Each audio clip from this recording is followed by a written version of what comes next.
நாங்கள் வெள்ளப்பேட்டில் போய் ஓட்டு போட போவோம். அதை நாங்கள் உங்கள்கிட்ட ஒரு கோரிக்கையாக வச்சோம். ஆனால் நாங்கள் ரொம்ப தூரம் போக வேண்டியது ஓட்டு போட, எங்களுக்கு அதை மாற்றி எங்கள் கிராமத்துக்கு பண்ணி கொடுங்கன்னு ஒரு கோரிக்கை வச்சோம்.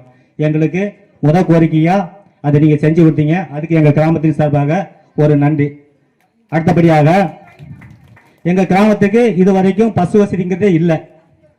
நீங்கள் உங்கள்கிட்ட சொல்லி நீங்கள் முயற்சி எடுத்ததுக்கப்புறம் எங்கள் கிராமத்திற்கு ஒரு 2 டயம் பசு வருது. இதை கூட இன்னொரு 2 டயம் எங்களுக்கு நீட்டிக்கிறதுக்கு நாங்கள் கிராமத்தின் சார்பாக ஒரு கோரிக்கை வைக்கிறோம். அடுத்தபடியாக எங்களுக்கு ரோடு வசதி, இங்கேருந்து அந்த அரசடி பணியூர்லாம் போகணும் அப்படின்னா அந்த ஈசிஆர் போய் தான் போகணும். கிட்டத்தட்ட ஒரு 7 கிலோமீட்டர் 8 கிலோமீட்டர் தாண்டி தான் போகணும். அதை உங்கள்கிட்ட நாங்கள் ஒரு கோரிக்கையை வச்சோம். அந்த கோரிக்கையை ஏற்று எங்கள் கீழே துப்பாஸ்பட்டி கிராம பொதுமக்களுடைய கோரிக்கையை ஏற்று சரி நான் உங்களுக்கு இந்த வழியில் நாங்கள் ரோடு பண்ணித்தாரோன்னு சொல்லி எங்களுக்கு ரோடு வசதி செய்து கொடுத்தீங்க. அதுக்கு எங்கள் கிராமத்தின் சார்பாக மனமார்ந்த நன்றி. அடுத்தபடியாக ரேஷன் கடைக்கு நாங்கள் இதுக்கு முன்னக்கூட்டி ஐயனார்புரம் போனோம் செக் போஸ்ட்டு. அதை விட்டு அந்த ஐயனார்புரத்தில் கடை வச்சுருந்தாங்க, அங்கே போய் தான் அலைஞ்சோம். அதை அண்ணாச்சி எங்களுக்கு எங்கள் துப்பாசிப்பட்டி கிராமத்தில் சொந்த கடையாக வச்சு கொடுங்க அப்படின்னு சொல்லி நாங்கள் உங்கள்கிட்ட ஒரு கோரிக்கை வச்சோம். அந்த கோரிக்கையை நீங்கள் மனசார ஏற்று எங்கள் கிராமத்திற்கு புதிதாக ஒரு புதிய ரேஷன் கடை கட்டி தந்ததுக்கு எங்களுக்கு ஊரின் சார்பாக மனமார்ந்த நன்றியை தெரிவித்துக் கொள்கின்றோம். அடுத்த ஒரு கோரிக்கை எங்கள் கிராமத்தின் சார்பாக 2 கோரிக்கை உங்கள்கிட்ட வைக்கிறோம். ஒரு கோரிக்கை எங்களுக்கு பஸ் ஸ்டாண்டில் ஒரு புதிய பஸ் ஸ்டாண்டு வேணும் இல்லையா?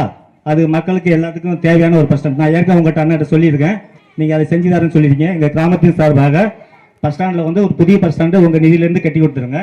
அதை விட ஒரு பெரிய எங்கள் மக்களுடைய ஒரு பெரிய கோரிக்கை என்னன்னா, இந்த இடத்துல ஒரு சமுதாய நலக்கூட வேணும். சொல்லுங்க, எல்லாரும் சொல்லுங்க, கண்டிப்பா வேணும்ல. ஒரு சமுதாய நலக்கூடம் எங்களுக்கு வேணும். நான் உங்கள்கிட்ட கோரிக்கையை வச்சிருக்கிறோம். இப்போ எங்க ஊருக்கு வந்திருக்கீங்க, எங்களுக்கு சொல்லதுக்கு எங்க ஊர் கிராமத்தின் சார்பாக முன்ன வச்சு சொல்றதுக்கு ஒரு வாய்ப்பு கிடைச்சிருக்குது. உங்க முன்னாடி வைக்கிறோம். ஏன்னா எங்களுக்கு மண்டபம் எங்களுக்கு ஏதாவது கல்யாணம் சடங்குன்னா நாங்கள் டவுனுக்குள்ள போய் தான் அந்த காரியத்தை செய்ய வேண்டியிருக்குது. அதனால இந்த இடத்துல எங்க கிராமத்துக்கு ஒரு சமுதாய நலக்கூடம் உங்க முயற்சியில ஏற்பாடு பண்ணி தருமாறு எங்க கிராமத்தின் சார்பாக அன்போடு கேட்டுக்கொள்கின்றோம். நன்றி, வணக்கம். அவர் மாரியப்பண்ண சொல்லியிருக்காங்க. நம்ம பகுதிக்கு இன்னும் 2 கோரிக்கையை சொல்லியிருக்காங்க. கண்டிப்பாக அந்த கோரிக்கையை நிறைவேற்றி கொடுப்போம். ஒன்று பஸ் ஸ்டாண்டு சொல்லியிருக்காங்க, அதை உடனடியாக நாங்கள் பண்ணி கொடுத்துருவோம். அடுத்து ஒரு சமுதாய நலக்கூடத்துக்கு ஒரு 50 லட்ச ரூபா மதிப்பீடு, 50 லட்சம் வரும். அது ஏதாட்டும் ரெடி பண்ணி நாங்கள் கண்டிப்பாக அந்த கிராமத்துக்கு செய்து கொடுப்போம். நன்றி.